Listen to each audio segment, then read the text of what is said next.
Welcome to Mathexis, a CBSE Class 9 science physics chapter 1 motion. तो इस video में हम बात करेंगे आज मोशन के 15 मोस्ट इंपॉर्टेंट MCQ क्वेश्चन के बारे में, जो कि आपके आने वाले टर्म 1 एग्ज़ाम के लिए बहुत ही ज़्यादा इंपॉर्टेंट हैं। ठीक है, तो देखिए सबसे पहले जो पहला क्वेश्चन हमें दिया गया है वो हमसे पूछा गया कि the displacement of an object is proportional to the square of time. बोला गया कि जो डिस्प्लेसमेंट ऑफ ऑब्जेक्ट है वो क्या है, स्क्वायर ऑफ टाइम के प्रोपोर्शनल है। ठीक है, is proportional to the square of time. Then the object moves with uniform velocity, uniform acceleration, increasing acceleration and decreasing acceleration. हमें 4 ऑप्शन दिए गए हैं, उन ऑप्शन में हमें करेक्ट ऑप्शन चूज करना है। ठीक है, देखिए क्वेश्चन क्या कर रहा है, क्वेश्चन कह रहा है कि जो डिस्प्लेसमेंट है ऑब्जेक्ट का वो क्या है, प्रोपोर्शनल है स्क्वायर ऑफ टाइम के। ठीक है, तो जैसे कि आप सभी को पता होगा कि एक्सेलरेशन का जो यूनिट होता है क्या होता है, मीटर पर सेकेंड स्क्वायर। यानी क्या होता है, इसी के यूनिट में क्या आता है, जो टाइम है वो स्क्वायर में आता है। ठीक है, इसलिए जो इसका करेक्ट ऑप्शन होगा वो होगा option number B, uniform acceleration.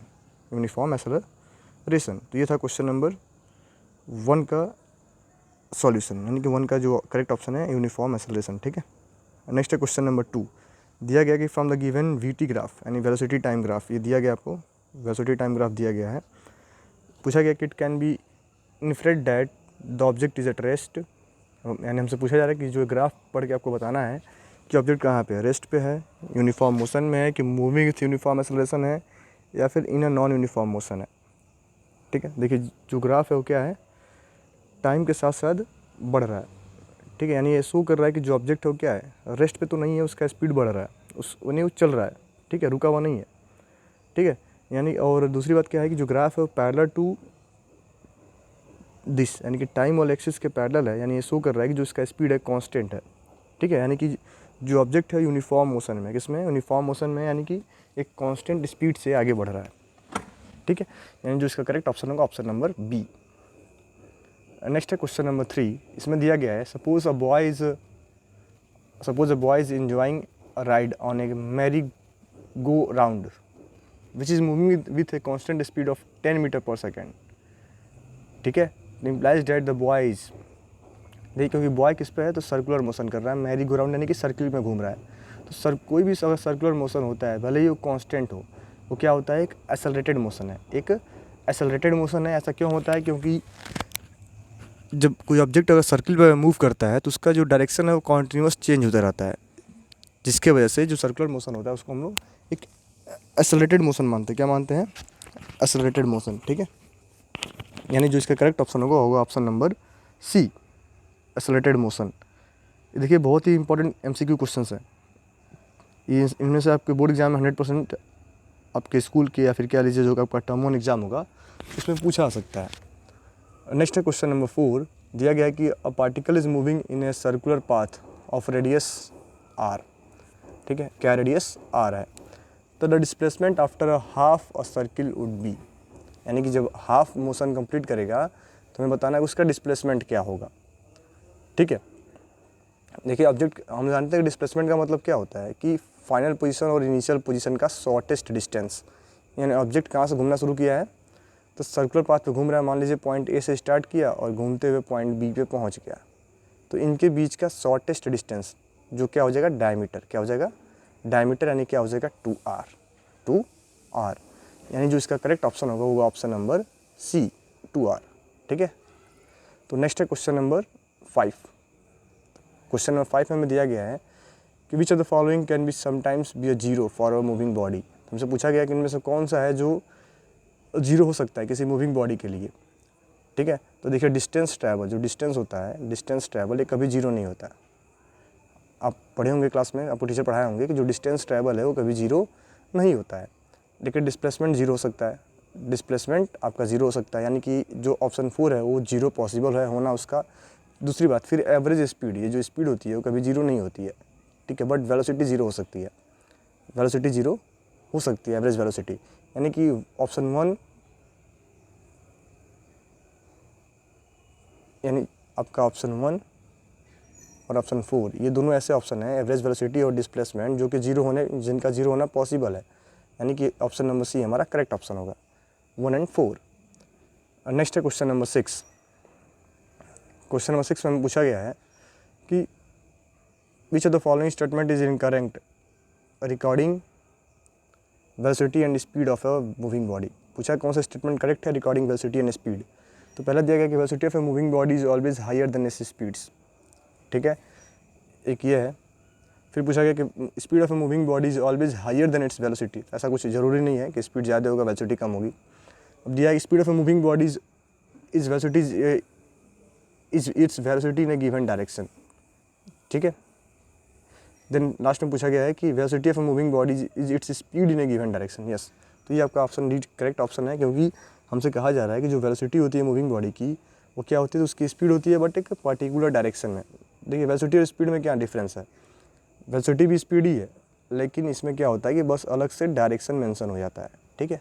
यानी कि जो इसका करेक्ट ऑप्शन होगा वो होगा ऑप्शन नंबर डी। नेक्स्ट है क्वेश्चन नंबर 7। तो क्वेश्चन नंबर 7 में हमें दिया गया है कि when a car driver travelling at speed of 10 metre पर second applies brake bring the car to rest in 20 second then the retardation will be, ठीक है। यानी कि इसमें जो हमारा इनिशियल वेलोसिटी u है वो कितना है, तो 10 मीटर पर सेकेंड है। फाइनल वेलोसिटी v कितना हो गया है, तो 0 हो गया है। और टाइम कितना लगा है, देखिए टाइम कितना लगा है, टाइम लगा है 20 सेकेंड, ठीक है। यानी कि इसमें आपको u दिया गया था 10 इनिशियल वेलोसिटी, v दिया गया है 0 और t दिया गया है 20 सेकेंड। हमसे पूछा जा रहा है रिटार्डेशन। तो जैसा कि आप सभी को पता होगा एक्सेलरेशन निकालने का फार्मूला क्या होता है, तो एक्सेलरेशन फाइंड करने का जो फार्मूला होता है वो क्या होता है, तो a इज इक्वल्स टू होता है v minus you by T, ठीक है। तो इस फार्मूले के यूज़ से हम इसका एक्सेलरेशन फाइंड कर सकते हैं, जो कि क्या हो जाएगा, तो v आपका 0 है,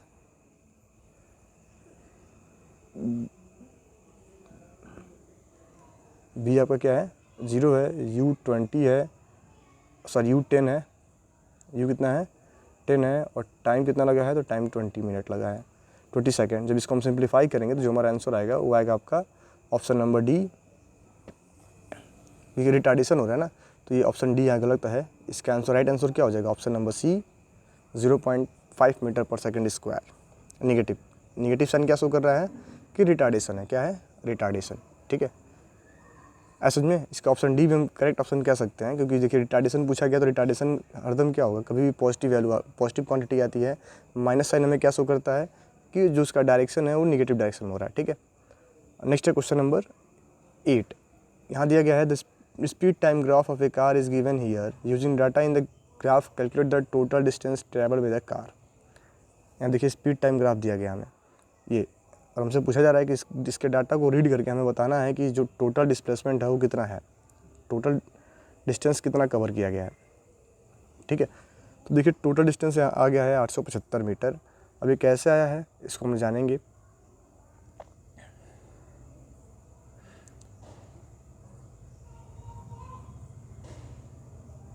देखिए इसको निकालने का तरीका है कि इसका आप क्या निकाल लीजिए, जो ये ग्राफ है ना, इस लाइन के अंडर जो लाइन है इसके अंदर जो ये ग्राफ है इसका एरिया कितना है, जितना इसका एरिया होगा उतना ही क्या होगा इसका डिस्टेंस ट्रैवल। तो एरिया हम कैसे निकालेंगे, तो जो कि एक ट्रेपेजियम का शेप है, कैसा है ट्रेपेजियम है, और ट्रेपेजियम की एरिया निकालने का फार्मूला क्या होता है, तो 1/2 sum of parallel sides into height. इसको यूज करके हम इसका एरिया निकाल सकते हैं, जो जब आप फाइंड करें तो इसका आंसर क्या आएगा 875 मीटर आएगा, ठीक है। नेक्स्ट है क्वेश्चन नंबर 9। अब दिया गया है कि क्वेश्चन नंबर 9 में हमें दिया गया है कि a car of mass 1000 kg is moving with a velocity of 10 meter per second. The velocity time graph for this car is a horizontal line parallel to time axis. Then the velocity of car at the end of 25 second is, ठीक है। Velocity time graph हमें क्या दिया गया है, तो velocity time graph क्या दिया गया है, वेलोसिटी टाइम ग्राफ, और जिसमें क्या बोला गया है कि जो हमें एक वेलोसिटी टाइम ग्राफ दिया हुआ है और क्या बोला जा रहा है कि जो velocity time graph for this car is horizontal line parallel to time axis, यानी कि हॉरिजॉन्टल लाइन है जो क्या है टाइम एक्सिस के पैरेलल है। ये क्या है we T graph, velocity time graph, ठीक है। तो जब भी ऐसा केस आपको मिले कि जो टाइम लाइन है वो क्या है पैरेलल टू टाइम एक्सिस है, मतलब समझ जाइए कि आप वहाँ पे क्या है जो वेलोसिटी है वो यूनिफॉर्म है, क्या है तो कांस्टेंट वेलोसिटी से बाइक जाए कार जो भी है वो कांस्टेंट वेलोसिटी से मूव कर रहा है। तो यहाँ पे जो आपका वेलोसिटी होगा वो क्या दिया गया है 10 मीटर पर सेकेंड, ये कांस्टेंट होगा, फिक्स होगा, यानी कि जो इसका ऑप्शन होगा क्या होगा, ऑप्शन नंबर सी 10 मीटर पर सेकेंड। नेक्स्ट है question number 10, which of the following is most likely not a case of uniform circular motion. पूछा गया कि कौन सा इसमें यूनिफॉर्म सर्कुलर मोशन का केस नहीं है। Motion of the earth around the sun, motion of a toy train on a circular track, देखिए ये भी क्या है, यूनिफॉर्म सर्कुलर मोशन है। Motion of a racing car on a circular track, motion of hours hand on the dial of clock, देखिए ये भी circular motion है यूनिफॉर्म। लेकिन देखिए जो कार का है ना, ये motion of a racing car, इसका स्पीड क्या है, कभी घटता है कभी बढ़ता है, तो इसको हम एक यूनिफॉर्म सर्कुलर मोशन नहीं कहेंगे। यानी कि जो इसका करेक्ट आंसर होगा वो होगा आपका option number C, motion of a racing car on a circular track. Next है क्वेश्चन नंबर 11। तो क्वेश्चन नंबर 11 में हमें दिया गया है, in which the following case of motion the distance moved and the magnitude of the displacement are equal. पूछा है कि किस किस केस में जो डिस्टेंस मूव्ड है और मैग्नीट्यूड ऑफ डिस्प्लेसमेंट है दोनों क्या होंगे, सेम होंगे। तो पहला दिया गया है, if the car is moving on a straight road, देखिए स्ट्रेट रोड पे कार अगर जा रही है तो इसका डिस्प्लेसमेंट और ये क्या बोलते हैं डिस्टेंस दोनों क्या होंगे, सेम होंगे, क्योंकि इनिशियल पोजीशन और फाइनल पोजीशन दोनों क्या होंगे कि एक स्ट्रेट लाइन पे होंगे। तो इसमें डिस्टेंस और डिस्प्लेसमेंट दोनों क्या होंगे, इक्वल होंगे। ठीक है, यानी पहला ऑप्शन तुम्हारा सही है। बाकी ऑप्शन की बात करेंगे तो if the car is moving in a circular path, देखिए अगर कार सर्कुलर पाथ में मूव कर रहा है तो इसका डिस्टेंस और डिस्प्लेसमेंट सेम नहीं होगा, क्योंकि डायरेक्शन हरदम चेंज हो रहा है। डायरेक्शन क्या हो रहा है, हरदम चेंज हो रहा है। तो ये था ऑप्शन नंबर सेकंड का एक्सप्लेनेशन, ये पॉसिबल नहीं है। नेक्स्ट है, the pendulum is moving to and fro, देखिए पेंडुलम ऐसे मूव कर रहा है टू एंड फ्रो, तो इसका भी डिस्प्लेसमेंट कांस्टेंट नहीं होगा, डिस्प्लेसमेंट और डिस्टेंस हरदम इक्वल नहीं आएगा, यानी ये भी ऑप्शन गलत है। नेक्स्ट है, the earth is moving around the sun, the earth is moving around the sun, बोला जा रहा है कि जो अर्थ है वो क्या है, सन के अराउंड मूव कर रहा है। ठीक है, देखिए इनका भी मोशन, इनका भी डिस्प्लेसमेंट सर्कुलर मोशन है ना, तो सर्कुलर मोशन में डिस्टेंस और डिस्प्लेसमेंट दोनों इक्वल नहीं होते हैं। ठीक है, यानी जो इसका करेक्ट ऑप्शन होगा सिर्फ option number D, only D, only D. ठीक है, नेक्स्ट है क्वेश्चन नंबर 12। इसमें पूछा गया कि car is travelling at the speed of 90 kilometre per hour, brakes are flight so as to produce a uniform acceleration of -0.5 meter per second. Find how far the car will go before it brought to rest. यानी कह रहा है कि rest पे जाने से पहले हमको पता करना है कि जो कार है वो कितना किलोमीटर चली है। ठीक है, तो देखिए इसको सॉल्व करने के लिए जो आपको पढ़ाया गया वो क्लास में 3 इक्वेशन ऑफ मोशन। पहला होता है v is equals to u plus AT। ठीक है, फर्स्ट इक्वेशन होता है। सेकेंड आपको पढ़ाया जाता होगा कि s equals to ut plus half AT square. And third पढ़ाया जाता है, थर्ड हम लोग को पढ़ाया जाता है कि v square is equals to u square plus 2as। Third equation of motion जो है इसी को यूज करके हम क्या करेंगे, अपना इसका आंसर पता कर लेंगे। ठीक है, इसको एक बार दोबारा आप लोग देख लें, क्या third equation of motion. Third equation of motion है v square is equals to u square plus 2as। ठीक है, तो इसको यूज करके हम लोग थर्ड इक्वेशन ऑफ मोशन पता कर सकते हैं। ठीक है, v square equal to u square plus 2as। तो यहाँ देखिए v की वैल्यू क्या हो जाएगी, जो आपका v है वो तो 0 हो जाएगा, क्योंकि अब कार जो है रेस्ट पे आ गई है, v 0 हो जाएगा। u क्या दे रखा है, तो u आपको दे रखा है 90 किलोमीटर पर आवर। तो इसको मीटर पर सेकंड में कन्वर्ट कर लेंगे।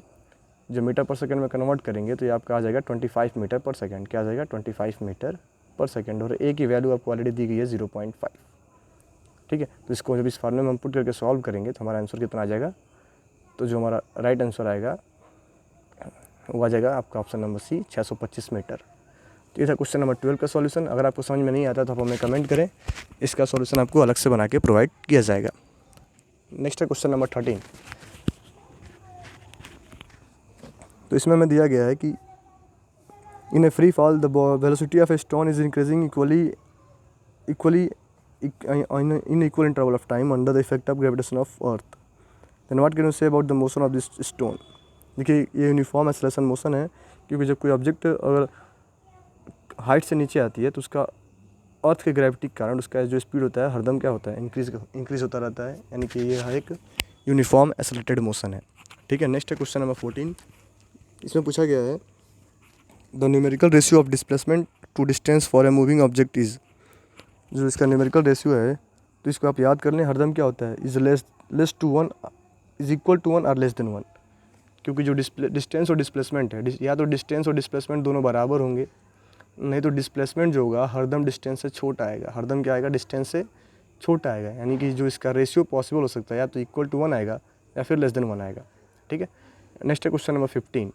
यहाँ हमें 4 केस दिए गए हैं, दिया गया A B C D, ये 4 केस दिए गए हैं, जो 4 कार्स हैं A B C D are moving on a levelled straight road, the distance time graph are shown in the figure, which of the following is the correct statement regarding the motion of this car.